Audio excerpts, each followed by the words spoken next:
Good morning, good afternoon, and good evening. Caveat for today's video, we're going to talk about toxic environment versus non-toxic environment. We're also going to talk about what happens when you have a toxic environment. So we will deal with a lot of traumatic things. We're going to talk about a lot of the heavy topics. So that's the caveat for now. We're gonna begin with the positive. We're gonna begin with the negative and then end with the positive.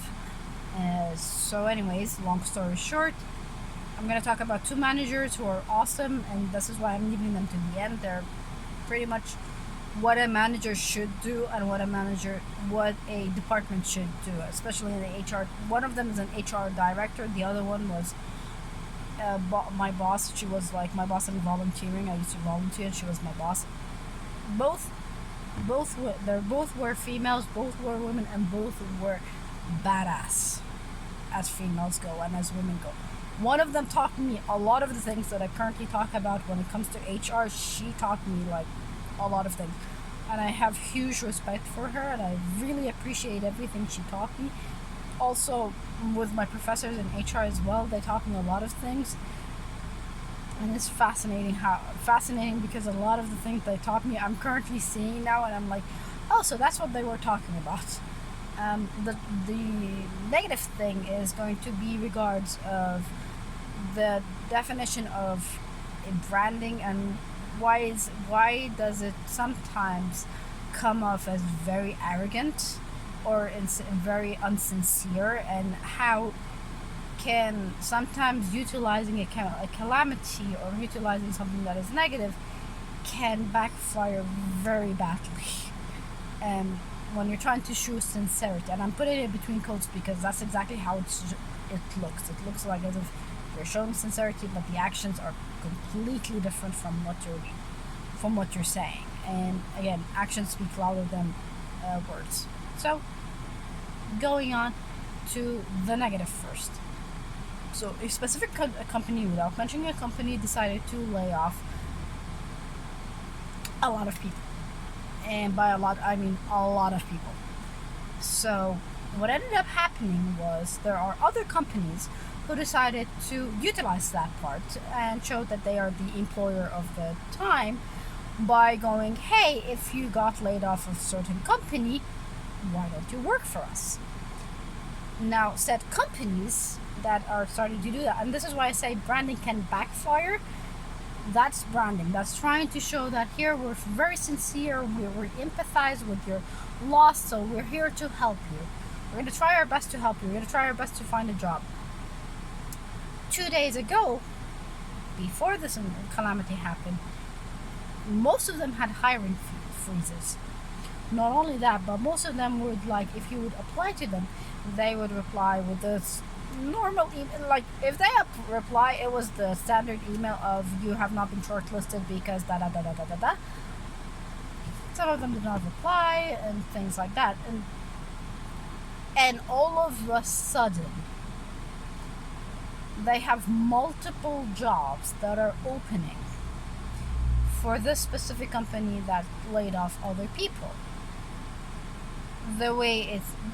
This is the message they're trying to show, and this is how it's being interpreted. So the message they're trying to show is we're supportive, we want you, we're a really great employer, we have a very good environment, we are there for you, you are our family, which is a typical thing in Egypt. Is they will talk about how being a family and we're the family together. I digress with that part, but anyway, so this is the message they're trying to show. Now, the message that's being said in that instance, because a lot of them are basically a copy paste of each other of the same thing. We have to be shoulder to shoulder, da da da da da. We're here for you. This company is here for you. Email me, especially the HR.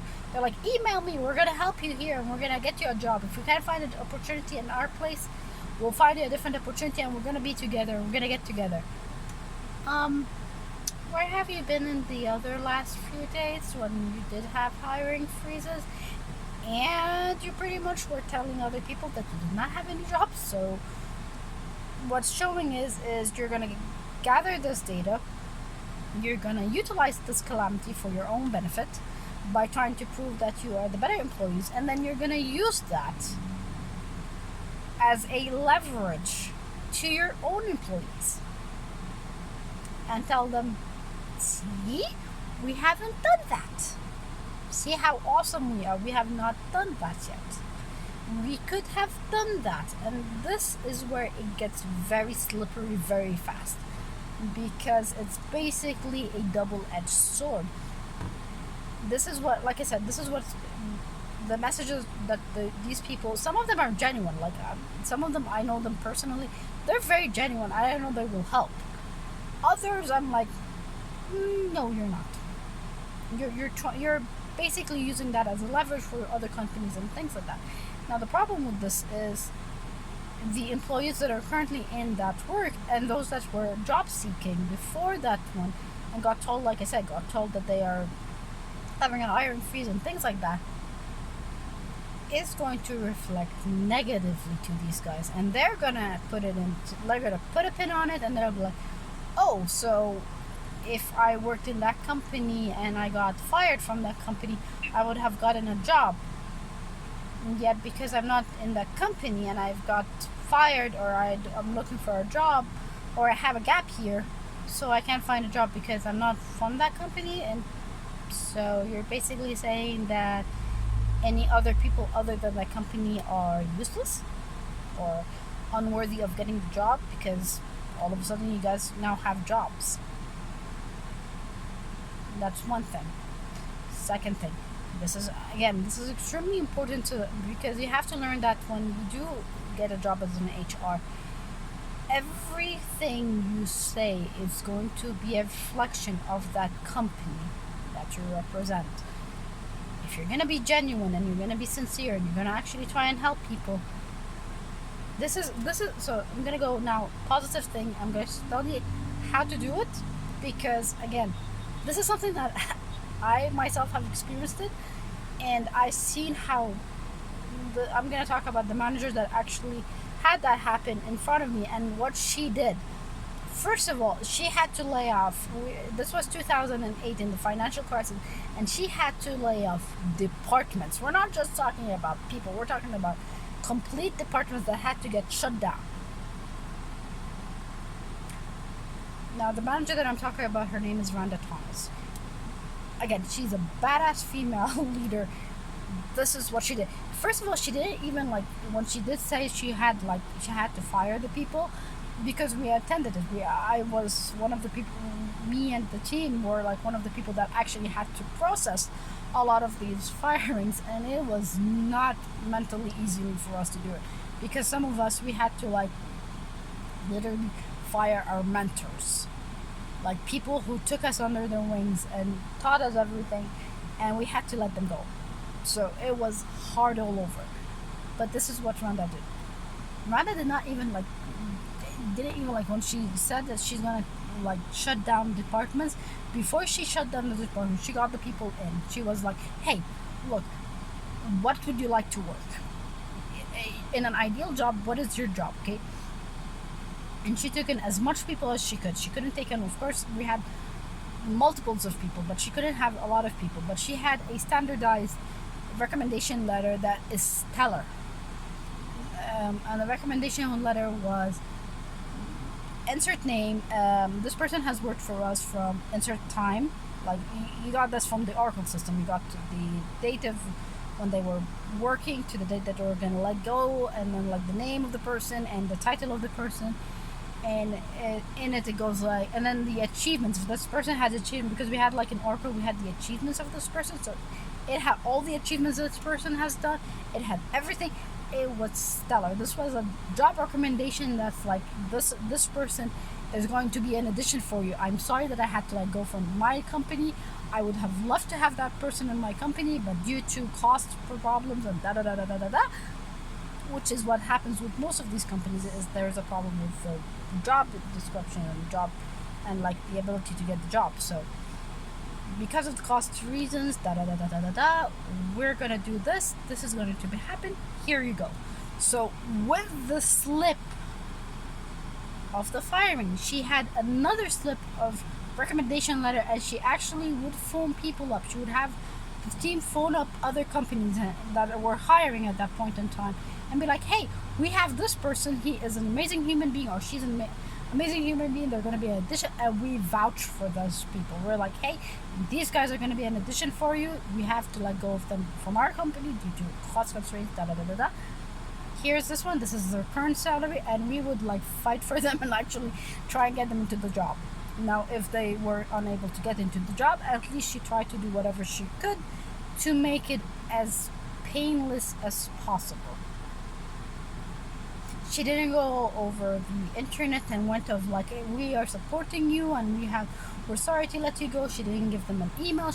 She tried her best to make sure that these guys who left from the company, who left from Dubai World, were capable of working in a different company with good recommendations, without getting anything, without feeling desperation. That's what she did. That's what you should do as an HR. If you're gonna let go of a person, unless that person is a quote unquote a horrible human being that deserves to be like not only let go but to be blacklisted from the industry, that is your right. Okay, if that person have done something extremely wrong to the point of they need to be blacklisted, sure. But if it's due to cost reduction that you had to let go of them, and they have been achievers, they're very good, they have been they've been letting in their hours, but due to their salary increasing to a point where you cannot handle that salary anymore, you as HR, your job is to make sure that they get another job. It's basic human empathy. That's what made Rhonda, like I said, she was badass for that. She was empathetic. She, at points in times when she had to punish people, she would punish them. And if she had to do that, like when she punished a person, nobody, I mean nobody, like objected. They're like, yep, she's got a point. Because that's the type of leader she was, and that's the type of manager she was. Is she made sure that when she does something that is known to be negative, like I said, reprimanding a human being or reprimanding an employee, we all know that she probably has tried her very best to make sure that that person does not get reprimanded, and then the only option she had was to reprimand that person. When she did have that, what that caused in the environment was so productive and so positive that we would, and I kid you not, work weekends. We would actually go in on a weekend with our cars, with our employee cars and everything, and we would go in and we would work if we had like backlogs or things like that, because we wanted to make sure that she never looks bad in front of people. She never looks bad in front of management. That is the type of manager that Rhonda was. Now, the second manager that had also empathy was my manager in Oklahoma State University when I was volunteering. Her name was Joyce. She is another badass, and I'm going to talk about her later on when I talk about like what's the difference between a toxic environment and non-toxic environment. So non-toxic environment is as a manager, you're very empathetic. As a colleague, you're very empathetic. You're not going around spreading rumors. You're not doing a battle royale. It is not a battle royale in the company. It is you do your job, you do whatever you have to do, you do the best thing that you could do, and you hope for the best. You get rewarded for that, or you get what you earned for it. Anyways, so that's it. Now, the second thing about toxic environment, and especially with that, returning back to the company again, that laid off a lot of people and branding again, is that some of these companies that were showing support are they themselves toxic. By toxic, I mean they belittle their workers. They let their workers under so much stress that their workers either they quit one way or another. And may it never happen to a human being, but sometimes they push them to a limit that nobody wants to be pushed to. So how does this affect employees? How does this affect morale? the more the toxic environment it is, more toxic the environment is, the more you're going to find what what we call smoochers over this, or leeches over this one. Like personalities that we consider them to be leeches. These are the personalities that thrive in toxic environments because they utilize all the toxicity to their benefits, because they know it's a toxic environment and they know that it's extremely bad and nobody's going to talk about it because it's so toxic that there is a fear and there's coercion and things like that. They utilize that fear, they utilize that coercion to further enhance their own careers, better themselves, and make themselves better. What is the downfall for that is when they fall, and they will fall, it is usually 10 times worse than they can ever imagine. Now, does toxicity mean that they do like illegal things? No, they're being legally toxic.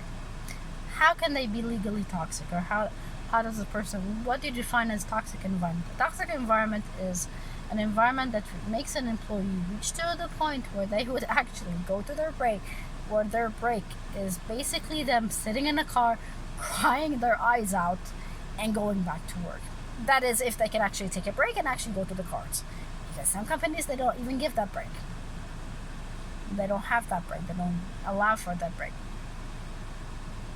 Going back to that now. So these companies are showing support for, again, these toxic environments are trying to show support. It is hypocritical when they try to show support because, again, you are not a person, you're not a company that somebody wants to work for, and you do not have the necessary equipment or the necessary mentality to hire in these people. Especially most of the people that get laid off are extremely desperate to, like, I'm saying most, not all, I'm saying most of them, they tend to be very desperate. They tend to try and like gravel into any other job they could find because they have responsibilities and they have things they need to take care of. So they are willing to take whatever job within their same title, the job that's within their same title.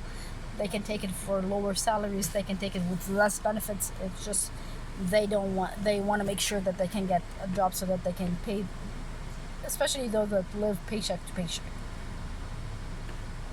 So in that event, the companies that do show support and do try and show support are limiting that area and trying to be like, hey, you know what, you can just work for us, and they themselves are toxic and they know that these guys are desperate, so they utilize that, and sadly they exploit that part. Now, is all companies like that? No. Are there genuine companies? Yes. There are companies that are extremely awesome. Do I know some companies at the top of my head? Here in Egypt, I can count them on one hand. Am I gonna say who they are? No, not now. For very good reasons. Is because some of them, they're kind of at the borderline. It depends on who you talk to. Some of them are amazing human beings, and others are like, they're good as well, but they're not as badass as the other ones. So, but there are companies that are like, there are decent companies out there. Most of the companies are decent. So, okay. What are we supposed to do, and how do we solve this one? This is where I'm going to talk about the second manager that I had, and her name was Joyce. Again, I was volunteering. I used to volunteer, and the way she dealt with conflict and the way she dealt with grievances was one of the smartest ways I've seen somebody deal with it. Now, I have been volunteering with her for a while, and then I interned with her for about a year. It was for my master's, and we had to do an internship for what to do internship regard. Well, long story short, it has to do something to do with education, and it was an educational ones, and it was a class that we had to take. Wasn't a big fan of the class, but big fan of the internship. Um, and the internship was volunteering. So I had to volunteer. So I volunteered with the school that my daughter used to go to. I volunteered in a assisted living area, both the one with the, like one that required a little bit of medicals. I wasn't the medical person because I'm not a doctor and I'm not a medical human being, and the other one was just conversations. They wanted to have people with conversations and things like that. And I was lucky to meet a guy who was a World War II veteran. One of the people that I had a conversation with a World War II veteran. Wonderful conversation. I learned a lot. The other person that I had was a female, and she was trying to remember. I don't remember her, but she was old as well, and she had stories that were very inspirational. I remember a lot of the stories that I remember the stories. I don't remember the names, but she talked a lot about. Also, she was very old. She was like, I, if my memory serves me correct, she was Cold War. She was alive during the Cold War, and she would recite some of the things that she had to go through and things like she. All I know is that she was like back before when they actually she had she had to like live through a lot of different things, and it was just fascinating what she did. Anyways, so how did Joyce solve conflict? How did Joyce make us all into one team? One was she listened, and boy did she listen, because some of the conversations were very dark and had a very dark tone to it. But she would listen, and she would give you genuine advice. And if she found that you were unable to be volunteering or be good volunteering, she would give you like a little bit of break, or like say it in a way that wasn't really an order, but just like notifying you that something was not right. And she would advocate for therapy, advocate for like if you required therapy, she would advocate for that. She would advocate for like taking care of yourself. She is a wonderful human being for that. And again, I'm one of the badass. And not only that, but the other thing that she did, and the other thing that I absolutely loved about her, was she had the tendency to, every now and then, she would take the team and she would take us to boba tea. First time ever to drink boba tea was Joyce. She introduced me to boba tea, and I absolutely loved it.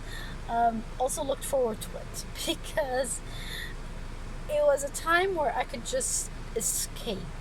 This is how good the environment was. It was my escape.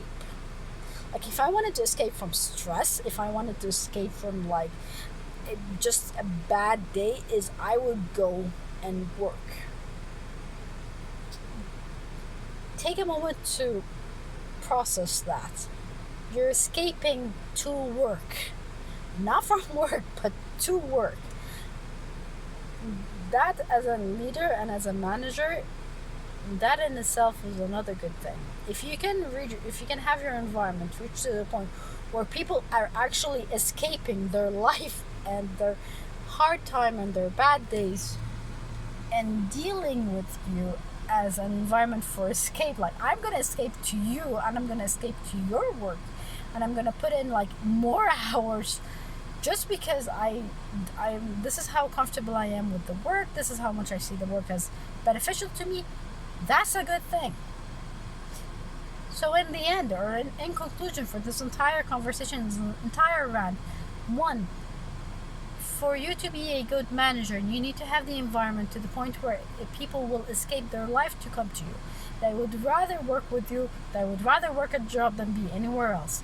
Second thing, if you're gonna lay off people, or if you're gonna start laying off people, you better have a contingency plan, and you better start, if you wanna let them go and still have them have a good memory for you and actually say good things about you, even though you actually let them go, is at least have a contingency plan where you can actually give them a stellar recommendation if they deserve it. If they deserve it, okay? Or if they actually did not do anything bad or they had a very clean record. Give them a stellar recommendation, have them help them this one. For the branding companies, do not brand on somebody getting laid off. If you don't have working and you have higher freedom, do not start all of a sudden going like, oh, we have jobs and we have this one, because it does not give out the best message. It gives out a completely different message than what you're planning to and what your PR team wants. Finally, to those that actually have been let go, I know it is difficult. I know it is a dark time. And I know what you're feeling. I've been there. I have not been laid off, but I have been a job seeker for a very long time. So I know the feeling. I know, completely understand the feeling. I understand what you're going through. Of course, I can never understand, like, while I understand what you're going through, I could never understand your position or things like that. But here's the thing is, it's going to get better. No matter how bad things are, no matter how dark things are, no matter how horrible things look like, it gets better. It's gonna take time, but use this time until you get a second job, until hopefully you'll get another job, hopefully you'll be able to work again. Maybe in a couple of days, maybe in a couple of months, maybe in a couple of weeks, maybe in a year. Who knows? But use that time to recalibrate yourself, take care of yourself, and if you have family, spend time with the family. There's a reason for everything to happen. I'm going to talk, do apologize for those who are not of the Abrahamic religion, but I am a Muslim, so I will talk a little bit about this one. But Allah has His ways. He has His ways to do things, and and know that whatever He has in place is for the good. Even if it looks dark, even if it looks like it's the worst thing that could ever happen, even if it came at a point where you desperately need a job and you desperately need everything, there is a reason for it. Take the time. Good luck, and may that never happen again to you. But you have learned your lesson. If there is one that will be learned, you have learned it. You have also applied yourself, and you will use this time to improve yourself. Anyways, bye-bye. Good luck, and see you in the next video. Bye-bye.